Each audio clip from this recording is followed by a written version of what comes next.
বসেন কেন জানেন আর কখনো রোজা ভাঙবে না, বসেন, মৃত্যুর ভয় নাই।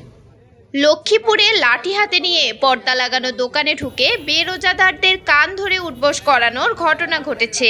এ ঘটনায় সমালোচনার ঝড় উঠেছে। মৃত্যুর ভয় নাই, চুল পাকিয়ে গেছে, রোজা কেন রাখেন না? আপনি মুসলমান না?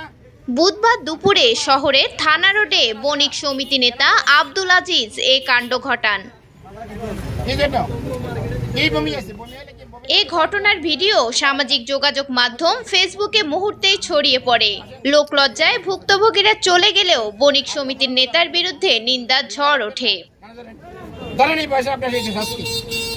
কান ধরানোর ব্যাপারে বণিক সমিতির ভারপ্রাপ্ত সভাপতি আব্দুল আজিজ বলেন, মুসলমানদের জন্য রোজা রাখা ফরজ, কিন্তু কিছু লোক রোজা না রেখে সামিয়ানা লাগানো দোকানে ঢুকে আহার করছে। এতে রমজানের পবিত্রতা রক্ষায় মুসলমান হিসেবে বণিক সমিতির পক্ষ থেকে আমরা সতর্কতামূলক অভিযান পরিচালনা করেছি। এতে কয়েকজন রোজা না রেখে ভুল করেছে বলে জানায়।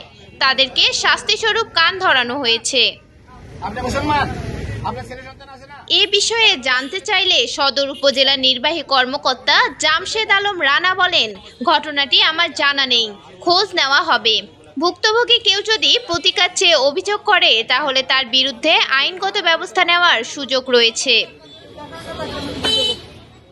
অতিরিক্ত পুলিশ সুপার হাসান মোস্তফা স্বপন সাংবাদিকদের জানান, আমরা একটি ভিডিও পেয়েছি, ভুক্তভোগীদের পক্ষ থেকে লিখিত অভিযোগ দেওয়া হয়নি। তবুও বিষয়টি আমরা খতিয়ে দেখছি। ঊর্ধ্বতন কর্মকর্তাদের সঙ্গে কথা বলে প্রয়োজনীয় ব্যবস্থা নেওয়া হবে। মিরাতুন জান্নাত, বিজনেস বাংলাদেশ নিউজ ডেস্ক। চুল পাকিয়ে গেছে, কয়দিন পরে কবরে ডাকতেছি, এখন আপনি জামা নিতেছেন। রোজা রাখবেন তো, কালকে দেখে রোজা রাখবেন।